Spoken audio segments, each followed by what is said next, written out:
Praise Lord, Maria किचनमध्ये तुमच्या सगळ्यांचं स्वागत आहे। आज आपण बनवत आहोत चिकन फ्राय। तर त्याच्यासाठी बघा मी कोथिंबीर, हिरवी मिरची, लसूण, अद्रक आणि काळी मिरी घेतलेली आहे। फक्त याच्यासाठी घरात माझ्याकडे थोडंसं चिकन होतं ते मी घेतलंय आणि त्याला हा मी वाटलेला मसाला लावला, जे मी आता तुम्हाला सामग्री दाखवली त्याच्यात।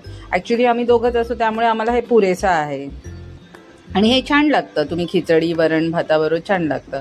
हे बघा, हे स्वच्छ धुवून घेतल्यानंतर मी ह्याला मस्तपैकी मीठ लावलेलं आहे चवीनुसार, थोडीशी हळद। नंतर तुम्हाला पाहिजे असेल तर तुम्ही जगभरातले अजून काही काही मसाले असतील ते पण टाकून बनवू शकता, असं काही नाही आहे। आणि तुम्ही माझ्या हातात फ्रेंडशिप बँड बघताय ना, आमच्या इथे छोटे छोटे लेकरांनी मला बांधलेले, अँटी बांधतो। आता हे बघा, मी ह्याच्यात अद्रक लसूण जे वाटलेलं होतं, काळी मिरी ही ती पेस्ट मी टाकलेली आहे। थोडंसं लिंबू पण पिळलं आहे, लिंबूने अजून थोडीशी छान टेस्ट पण येते आणि चिकन असं हे नाही होत, म्हणजे जे ते थ्रेड वगैरे असे निघतात असं मऊ पडतं तसं पण नाही होत। हे बघा, एका तव्यामध्ये मी सर्वप्रथम तेल घेतणार आहे आणि ह्याला शॅलो फ्राय, डीप फ्राय वगैरे नाही करायचं। हे बघा,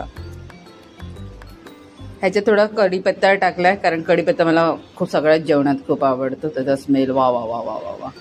आणि हे आपल्याला फिशसारखं असं तळून घ्यायचं आहे। थोडंसं आपल्याला हे पण म्हणजे झाकण वरतून ठेवायचं आहे, नाही तर नाही ठेवलं तरी तसं पण होतं, मंद आचेवरती छानपैकी। आणि मी ह्याला छानपैकी असं क्रिस्पी करून घेतलेलं आहे, बघू शकता तुम्ही। आणि ह्याच्यातले 2-3 पीस गायब आहे। हे रेडी झालं आहे आपलं आणि मी खाल्लेले आहेत बनवता बनवता।